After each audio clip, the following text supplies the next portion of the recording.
We'll begin our day out on the diamond. Kind of cool.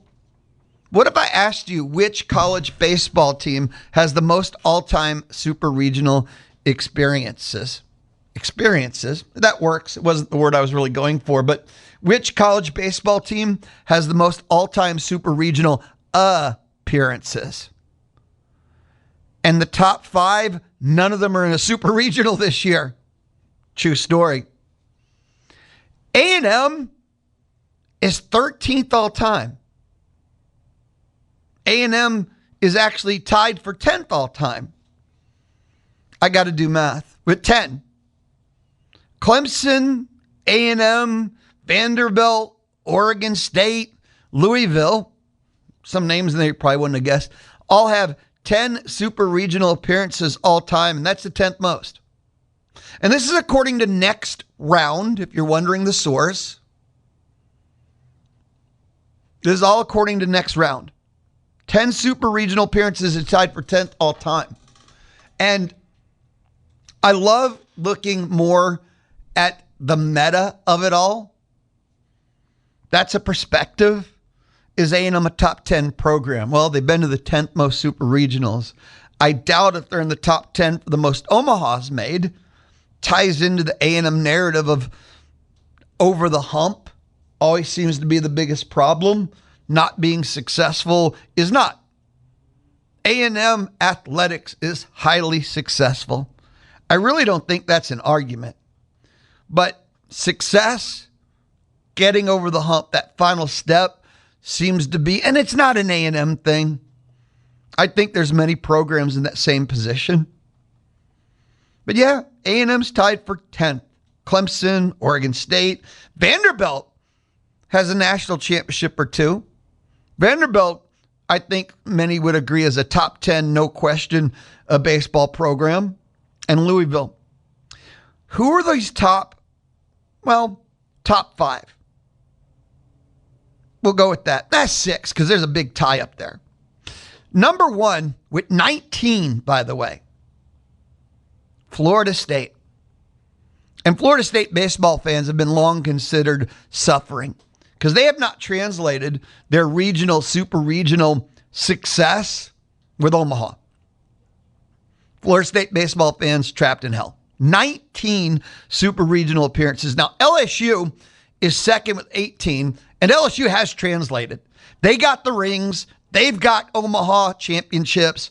18 super regional appearances, second most. There's going to be a significant drop-off. 19-18 is first and second. There's a 4-way tie for third. 14, 14, 14, 14. I consider 4, when we look at the numbers we're talking about, 18 to 14 is very significant. And the 4 schools tied for the third most super regional appearances, Florida, that's a wrong, Cal State Fullerton, South Carolina, Stanford, and of course, Texas.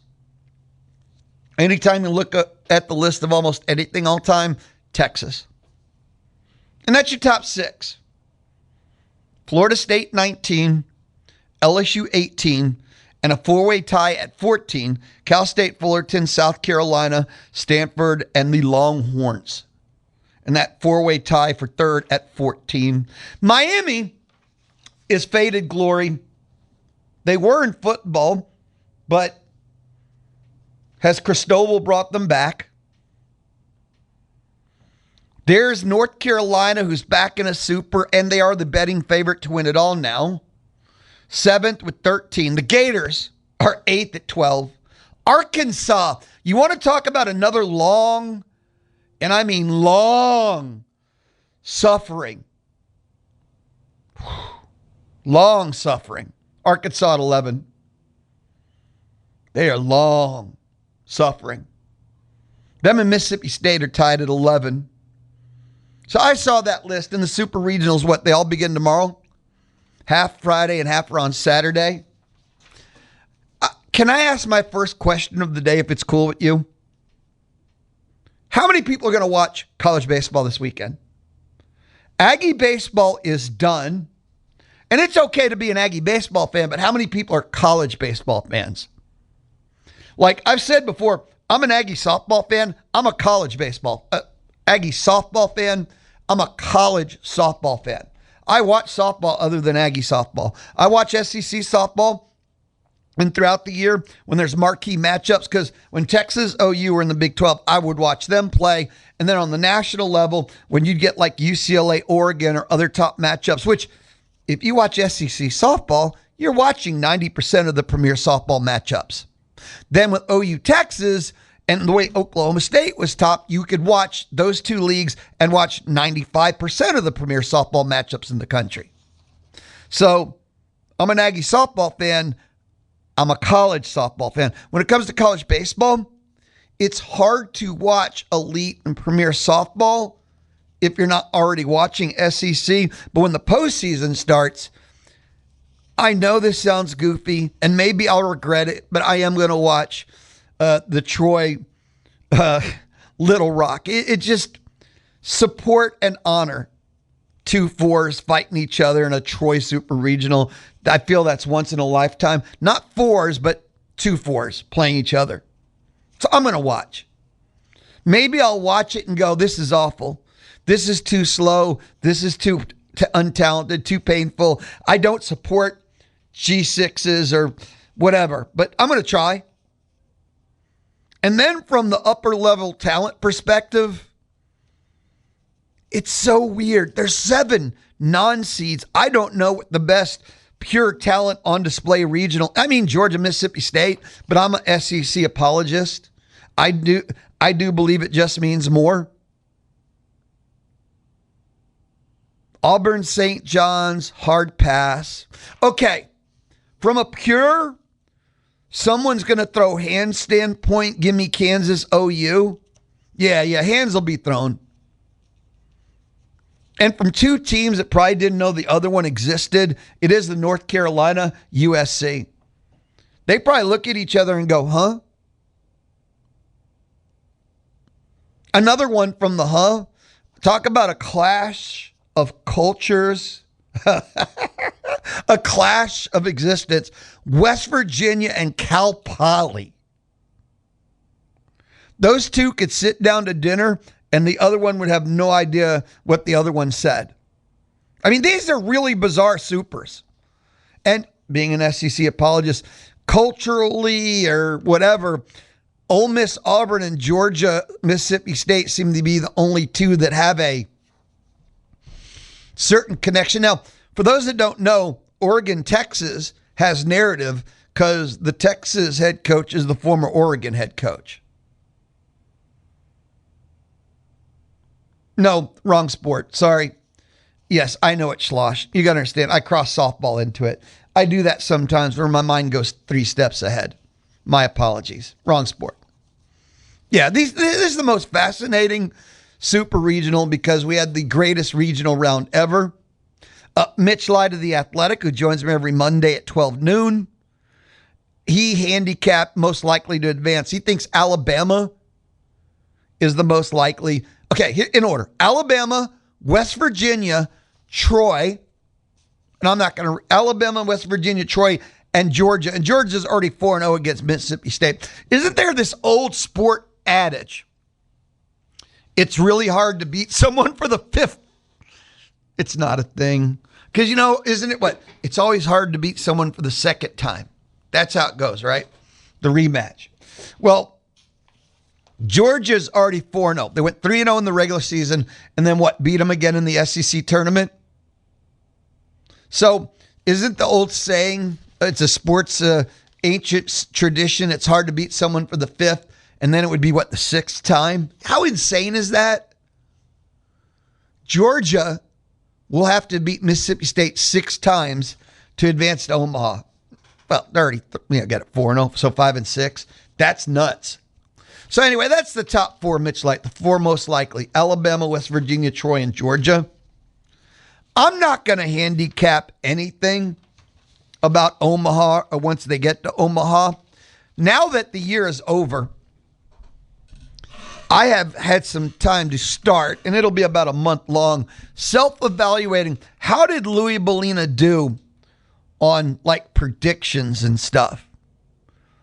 And on a macro level, I wasn't bad. On a micro level, I was awful on some of these predictions. Like, I totally butchered the College World Series Oklahoma City softball. Because, well, did I? I said Alabama and Texas Tech, and then they ended up having to play each other because of the way the format works, and they flipped. So Tech and Bama was a semifinal. So I got half of it right. That's not that bad, I guess. Maybe I should be kinder to myself. I know other people want to kick me in the shins, but okay. Yeah, I said that out loud. I was only so awful on that one. Last night, by the way, don't know. Again, question number one of the day.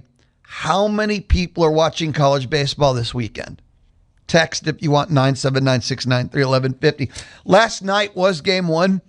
College World Series softball, 7-3 Texas. And Texas put up a 5 spot in the first. Tech threw their best pitcher of the postseason. It was not Kennedy. They Shelder brought in Kennedy. Kennedy gave up runs. Jerry, Texas Tech head coach, brought in a pitcher who had not thrown in the entire College World Series, i.e. kind of threw up the red, yellow flag, surrender. That would be a white flag. And then when they pulled to get close, he brought back in his best pitcher, even though he had already decided to rest them for the rest of the series. And I've commented on coaching decisions, Texas Tech, continuously. He started a left fielder that had not started in the entire postseason, who the reason she hasn't played is she's not good. And sure enough, she butchered what should have been an easy out that led to a triple and runs being scored.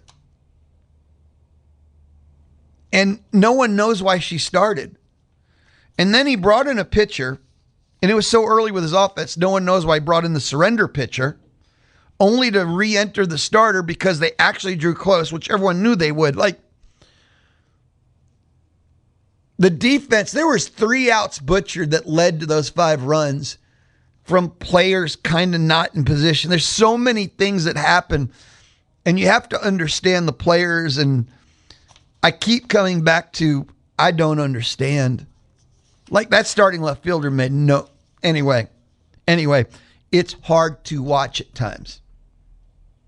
It is so hard to watch. But Texas is 1 win away from being back-to-back national champs in softball. And oh, the horror of saying that out loud. The horror of saying that out loud.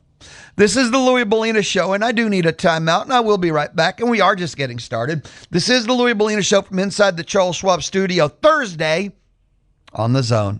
Make sure to get the podcast of TexAgs Live, the Louie Bellina Show, or Chip Howard Sports Talk Daily at zone1150.com and everywhere you get your podcasts. Have a text message from Ray in College Station that says both TU and Tech has hitting and pitching. The difference will be coaching, and TU has the better coaching. And again, the debate over Jerry, Texas Tech head coach, is fascinating, beyond just Lou musing out loud from time to time.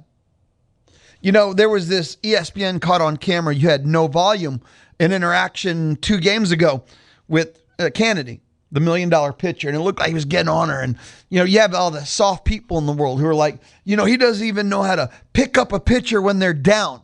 You have no idea about the relationship between them two. You have no idea what motivates Kennedy. There are players you hug and there's players that you crack the whip on. Every player is different. After that, being mean to her moment, she went out there and had some of her best stretch in the entire postseason. And a former Tech softball player went out on social media, and it was a fascinating kind of reveal, kind of long message about whatever else you want to say about Jerry. And it was interesting the way she phrased it. Like, she didn't rush out to defend the X's and O's, and almost highlights, sure, we can debate some of his decisions, but the one thing in the universe that you never question or call out about him is how passionately he loves his players, cares about his players, takes care of his players. He's hard on the players, but nowhere to go for Thanksgiving. Jerry takes care of people. And for life kind of stuff. So it was very fascinating. Former player, for all the people who watch something on TV and had no clue what they're talking about. That the one thing to never question him is about his feelings for his players, how he's treating them. It was great. That's the kind of stuff I get fascinated by. But, and it was never intentional, but just one quick sentence. You could tell she didn't want to get into the X's and O's and, starting someone who hadn't started all postseason. And sure enough, in a 5-run inning, ball that should have been an easy out, like no run scores, butchers into a triple. And why did they ever start? Ta-da. And then, bring in a pitcher who hadn't pitched yet in the College World Series. And it made sense. Only seeing your team get close, which you knew they would. Anyway, I'm moving on from that. Aggie baseball had a thought. The next pitching coach, what do they need? And the answer is everything. Why would you limit yourself to, this is what they need? The answer is, why would you hire a pitching coach who can't do every qualification of the job? What do they need? They need to be able to develop. They need to be able to recruit. They need to be able to know when the hell a pitcher's done and get them out of the game before they're done. You don't need the scoreboard to tell you. Seriously, too. What universe that you need a pitching coach that only does one thing or 2 out of 3? Because if the job has 4 points of requirement, the next pitching coach needs to do all 4. It's a weird question. I've had it texted to me in the hall here, and what does the next pitch? They need to do everything. Why would you hire a pitching coach that only does 70, 80, 90% of their job? Seriously, too. The lowest grade in any category should be a B. You're Texas A&M. You do have money. Or would you literally go hire a pitching coach and go, well, he does 3 out of 4 good? It's weird to even think in those terms, because that would be settling. That would be, well, that's the best we can do. Sure, he can't X, but the rest are pretty good. That's insane to me. The next pitching coach, they need to identify. We live in a portal world where you can get an All-American in the portal. You can get someone that can change your whole season in the portal. And they need to identify. And I'm not even talking about on the high school level, but a pitching coach has to be able to identify for the now, not just, in 3 years, no, man, you don't got 3 years. And it's funny, develop, of course. It doesn't matter if it's portal or high school. You don't have one without the other. So it's not just, this or that. Again, I'm going to say, they have to do everything. If they can't do any one of the 4, why did you hire them? But the more you identify, I think the easier develop is, don't you? But yes, you have to do all. Never skip a step, but it's a portal world. It is a portal world. They have to be a phenomenal recruiter, because at a certain level, everybody's offering the same money. And no, you can't be just good at a 4 out of 5 and, well, that's 80%. That's a pretty good hire. No, that's total garbage. This is the SEC. I'll move on from that thought, but I've been asked that. It's kind of weird. It's a weird question to me. Why would they not be a B grade or higher in everything? And there should be 4 A's for that 1 B. 979-693-1150. 979-693-1150. Still on the diamond, but I want to go to the MLB diamond, because last night was hilarious if you're an Astros fan, because you've got a pitcher's duel you dream of, where Spencer Arrighetti, pitcher of the month in May, against Paul Skeens, who is the pitcher of the year, Cy Young Award 1-2. He's a bad, bad man. And it went exactly as you thought it would. 11-9 final, Astros win. I'm going to say again, 11-9 final. Arrighetti goes 4-4. 4 runs on 4 innings, 6 hits. He only walked 1. But, oh man, he gave up a grand slam. Mistake pitch in the 4th. That'll do it. You pitch around that, and sure, it might not have been your best outing of the year, but it's not 4-4. He was gone. And Paul Skeens goes 4 2/3, and he gives up, 3 earned. He didn't even give up a homer.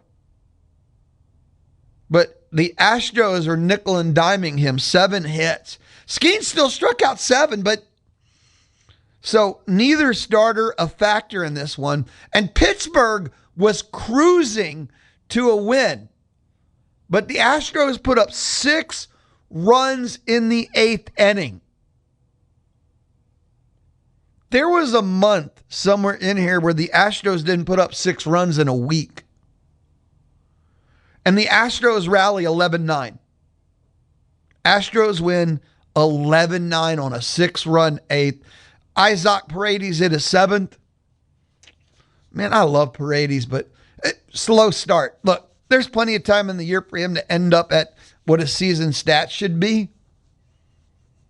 He had 3 RBIs on 2 hits. Yordan Alvarez had 4 hits, 2 RBIs.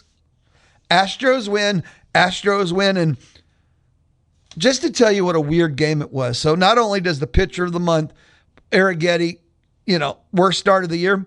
You had Olimber Santa had not given up an earned run yet. He gave up an earned run without a hit. But I got the best news yet. Josh Hader made his first appearance back from the IL. Save, clean, nothing, no hits, no runs. I almost had a tear form in my left eye. I was so happy. Diamond Rangers, losers. 11-6. That was the hits. 5-3. 5-3. There's not a lot of storyline to this one. It's simple. They got outscored. In MLB, when you have 162 games, not every game has a storyline to it. ESPN.com. The trade deadline is going to start heating up very shortly. They looked at every team and what's the objective and quick. Astros objective, be realistic about this team and its future. The best player potentially available, Jeremy Pena, shortstop. Jeremy Pena is going to be a free agent this offseason. He's not going to come back to the Astros. He's going to go basically the Kyle Tucker, Alex Bregman route. So he should be traded at the deadline the way the Astros operate. And the first sentence really is the defining sentence. Quote, owner Jim Crane will not punt until it's abundantly clear the Astros should. Well, it's never abundantly. By the time it's abundantly clear, the trade deadline's passed. Texas Rangers, objective. This is so funny. Score some runs. If they were to unload someone, Jock Peterson. If they were to get someone, Luis Arraez, second baseman. True story. My beloved Chicago Cubs, America's team, objective. Salvage their season in time to do work at the deadline. You know what's so funny about that? This is a team that had 2 10-game win streaks, but they have the Brewers in their division, and they had a 10-game losing streak. Best fit, I knew this. I didn't need help. Tariq Skubal, easily. And what to know, Cubs need an ace. Thanks, that was helpful. ESPN.com, every Thursday, power rankings. Rangers 16, Astros are moving up the charts to 22. Top 5 teams, Braves 1, Dodgers 2, Brewers 3, Yankees 4, Tampa Bay 5. Rangers 16, Astros 22. Bottom teams bringing up the gear in the rear. San Fran pulls a 28, and they stink. Rockies 29. Someone tell Matt Simon that the Rockies are moving up the rankings because they were dead last for most of the year, 29. The Angels have now occupied the dead last spot. So the Rockies, improvement 1 year at a time. When we return, top 10 defensive end units for the year college football 2026. This is the Louie Bellina Show, presented by CC Electric, built on faith, family, and community. CC Electric. Spend your late nights with Sports Center all night from ESPN Radio here on The Zone. Tonight, whenever the Bombers are at home on Thursday, it's Thirsty Thursday. It's like dollar beers, and I think it's also like dollar margaritas, dollar water. Thirsty. It's not just the alcohol, but Yeah, I'm pro beer myself. Not going to lie to you. So, sometime before 12 o'clock. Did you say dollar margaritas? Yeah, I think it's dollar margarita. My producer, Jeanette, heard margarita. She has not moved that fast since she started working here.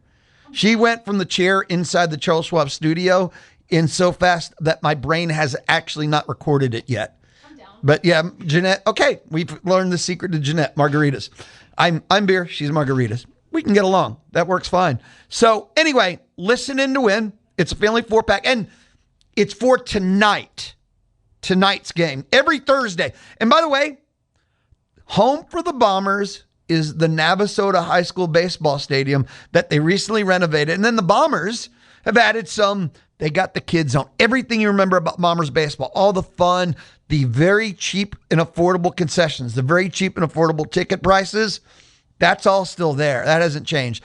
And because you just get on the highway and drive to Navasota, it's effectively maybe, depending on where you live, it might be 5 minutes longer than the drive you did before. It's right down the road. It's going to be a great time. But that's still to come.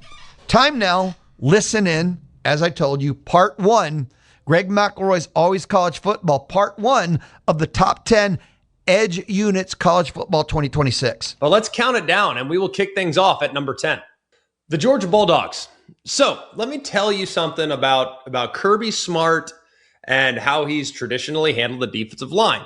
If you look at the last 5 years, Georgia has put 8 different defensive linemen into the first 2 rounds of the NFL draft. 8. Now, that is not a coincidence. That is a conveyor belt. And right now, the next car is being assembled in Athens, Georgia. You look at defensive tackle Elijah Griffin coming out of spring, and many people have described him as an outright star, a guy that showed flashes last year, but the breakthrough could be coming here in 26 at 6'4", 305, really athletic, and can move side to side more than most guys above the 300-pound barrier. He came out of high school as a guy that was universally regarded as one of the top blue chip recruits in the country. And you might have been able to sleep on him in 25. You will not be sleeping on him here in 26. They also return a couple guys that are legit in Gabe Harris and Joseph Jonah Ajanye. These guys both finished 25 playing really good football. And Jordan Hall, he's back at nose tackle. The depth behind them is outstanding. It's a rotation, a handful of guys like Isaiah Gibson and Chase Linton, a bunch of other guys who are all ranked as top-tier national recruits that haven't really had that chance to break through just yet, but their opportunity is coming here very soon. One other honest caveat here, too. They had a transfer in Amaris Williams from Auburn, who was one of the top portal additions in the cycle at edge. Well, he got hurt in spring and is expected to miss most of 2026. That hurts because if you look at Georgia last year, they were last in the SEC in sacks. That is the floor. But here's one thing I know about Kirby Smart. They have never sat on their own floor for 2 consecutive years. They adjusted throughout the season last year and got better. However, it didn't result in sack production. The young talent on this defensive line is too good. The program track record is too strong. And there's too much upside here to leave Georgia off this list. So at number 10, it's the Georgia Bulldogs with real top 5 potential by November if this group develops into what they could become. At number 9, it's the Texas Tech Red Raiders. If you look at A.J. Holmes, that's a pretty good starting point. He's one of the top interior defenders in the sport returning. The Big 12 named him preseason all-conference. Joey McGuire has said that he's the anchor of everything the defense is trying to be in 26, and he had 37 pressures last year. I mean, that's the second most in the Power 4 among all interior defensive linemen. But not only were his pressure numbers elite, his ability to hold down, anchor the point, and stop the run was also very impressive as well. Now, here's the wild part. Every single one of the starting line mates from last year, they're all gone. David Bailey, he's gone. He's a top 2 pick. Romello Height, gone to the NFL. Lee Hunter, Skylar Gill-Howard, all these guys are gone. So the entire starting defensive line in the league are all gone. So Joey McGuire goes back to the portal and did what he did the year before. Goes and adds an edge from Miami of Ohio and Adam Trick, who had 8.5 sacks last year, was top 6 in the MAC, goes and gets the edge from San Diego State and Trey White, who is a 2-time All Mountain West selection. Guy's got nearly 20 career sacks. And they go and they bring in some interior pieces as well, one from Wake Forest in particular, and Mateen Igbiroba, who is one of the top defensive players in the portal there at defensive tackle. You bring in a Bryce Butler from Washington. So I'm kind of, you're catching the drift here, right? JoJo Johnson from Oregon State, just depth, right? Depth across the board. And McGuire even went as far as to say that Trick is kind of like a Max Crosby type of player, a guy that can really take over the game if allowed. Now, he's a little biased, but you go back and you cross-check what these guys did at their previous place, there's reason to believe this group could be legitimate. Some of the spring reports out of Lubbock say that this defensive line can go 8 deep, which is pretty impressive. We know Holmes is going to demand a lot of double teams on the inside, which means Trick and White on the edges, they're going to have plenty of opportunities to win one-on-ones. Now, there is some risk here because you have 4 brand new starters that have not played in a Big 12 game together. The upside is that Holmes is elite, and the portal class is one of the best in the country at the position. And the program has now rebuilt their defensive lines a couple times in the last 3 years. So the model is proven, which is why Texas Tech comes in at number 9. At number 8, it's the Indiana Hoosiers. Now, Indiana football, when they win the national championship last year, you're probably thinking, well, they can't do it again, right? Well, that's what people thought 2 years ago, and they did it again and got better. I want you to think about this, okay? The reason why Indiana won the national championship last year, part of the reason why they ran the table at 16-0, is that their defensive line was dominant throughout most of last season. And arguably the best piece of that line decided to come back. That's Tyreek Tucker, who is a consensus third-team All-American and the biggest returning piece to this front 7 for the Hoosiers. A lot of people think he's a top 5 interior defender. He had 7 sacks last year. That was the most among Power 4 interior defenders. Did have to play a couple more games. But when you think about having 7 sacks from the interior, that's pretty impressive. From a defensive tackle in the Big Ten. You also bring back Mario Landino, who broke out in the playoffs and probably played the best football of his career in the final few games of that championship run. Coach Curt Cignetti also went out knowing that they have more resources to support their portal additions. They get 4 pieces to kind of surround that core. They go and get Toby Asumwami from Kansas State. He's got several years of starting Power 4 experience as well. You got Chidi Obi Azor from Kansas State as well. They came as kind of a package deal, which was interesting with how Cignetti's recruited in the past. He usually kind of looks at individuals, take 2 from one place. That says an awful lot. You go and get Joshua Burnham from Notre Dame, and you go get an interior piece from Tulsa as well. And you see the spring game, and granted, how much can you really take from the spring game? Well, a little bit. The defensive front had 5 sacks. And if you listen to Tyreek Tucker and what he said after the game, he said, we're in the same boat as we've always been, if not better in some spots. So the anchor of a national championship defensive line in a proven system under a coach that has never finished lower than double-digit wins since he started at James Madison, I think that's a pretty good starting point for the Indiana Hoosiers. That's why they're in at number 8. At number 7, and I debated having this one a little bit higher. I will admit, I wanted this one to be just a touch higher. I just couldn't. I am putting Oklahoma in at number 7 right now. And I want to kind of propose a bit of a toast to one of the most overlooked defensive linemen maybe in the country, and that's David Stone. Because if you look at David Stone as an interior defender, man, he could take over the game. He was one of the top prospects in the recruiting class of 24. Went in the transfer portal for a minute, spent a few days looking around, then withdrew, recommitted to Oklahoma.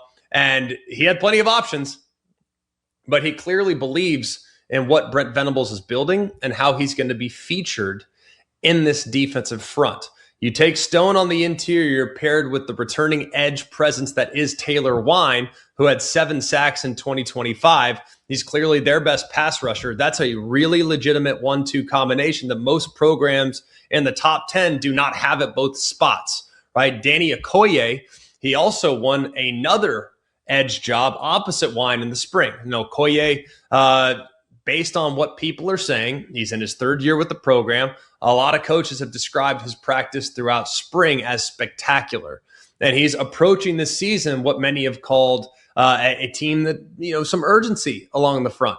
And that's probably the right word, who got to see R. Mason Thomas get drafted and play for him 2 straight years. And now it's his chance. Now it's his opportunity. You go and add a couple pieces from Georgia State and UTSA, and you have some legitimate depth. Plus, you have Jaden Jackson, who returns on the interior as well. Now, here's kind of the under-the-radar discussed truth about Oklahoma under Brent Venables at defensive line. The Sooners have gotten more out of this position than pretty much any other program when it comes to their recruiting rankings. I mean, if you look at their recruiting rankings, man, they've been rock solid along the front. Year after year, Venables finds something at this position that maybe is a little bit under the radar. Well, that wasn't the case with David Stone. Everybody wanted him. They have him. And when Stone puts it all together, and I fully anticipate that he will this year, this Oklahoma defensive front could easily blossom into a top 5 unit. But however, in the preseason, I have them in at number 7. At number 6, it's the Michigan Wolverines. Now, new head coach Kyle Whittingham, he walks into Ann Arbor and found 6 of his best defensive linemen that were already going to the NFL, right? I mean, between Payne and Benny and Moore and all these great players. I mean, all those guys gone, which is a tough thing to walk into. Well, he went and got a guy that he's very familiar with in John Henry Daly. And Daly transfers over from Utah after being a first-team All-American, 11.5 sacks last year. That's the most in the Big 12. A guy that won on nearly a quarter of his pass rush reps. That was one of the most productive in the entire Power 4 as well. And his defensive coordinator, Jay Hill, who was at BYU and got to watch him closely, well, now those two working together, it's going to be pretty awesome. And I know there's not necessarily continuity between a guy that coached at BYU and a guy that coached at Utah, and played at Utah, but there's a reason why Jay Hill is there. He does a terrific job. Now, the interior situation at Michigan, I think there's more there than people are probably giving it credit for. If you listen to what Jay Hill even said about his own personnel, said there's probably 2 of the better defensive tackles in college football right now that sit right there guarding the interior of our defense. Etta is 6'3", 295, and has quietly developed into a high-level caliber player from the interior. And Trey Pierce, he was a guy that was in a bit of a rotational role last year, but now he has a chance to really blossom with additional reps and some really quality pieces that will be around him. They also had a few others that transferred along with Whittingham from Utah that add some size and they add some experience to the rotation. Now, there is one red flag that you need to be aware of, and that's that Daly is recovering from an injury. He got hurt at Utah, was a little limited in the spring, but he's expected to be fully healthy for fall camp. And if he is, this is a top 5 potential defensive line. But if John Henry Daly isn't necessarily what he was last year, and the edge depth behind him maybe is a little bit unproven, there's a bit of uncertainty. And that is the only thing that is keeping Michigan from climbing higher right now. Plus, you just watch Michigan along the defensive front. You think about what Kyle Whittingham has been in his tenure as the head coach of Utah. You just know Michigan's going to be really good in the trenches, especially along the defensive line, which is why they are in right now at number 6. That's part 1 of our listen in. That is, of course, Greg McElroy, Always College Football. It's part 1, and he did 10 through 6, and I think it's going to be 135. We'll do 5 through 1, but it's the top 10 edge units for college football 2026. Again, we listened to him do quarterbacks, wide receivers, and running backs. And now we're on the defensive side of the ball. And here on the Louie Bellina Show, part of my goal this summer is to get ready for Aggie and college football 2026. And I don't know. We probably won't do the best job, but I know we'll have fun along the way. I'll be right back. Visit zone1150.com and you can sign up for the Zone newsletter. Check out the Zone prize rules and download podcasts of your favorite shows on the Zone. Never miss out.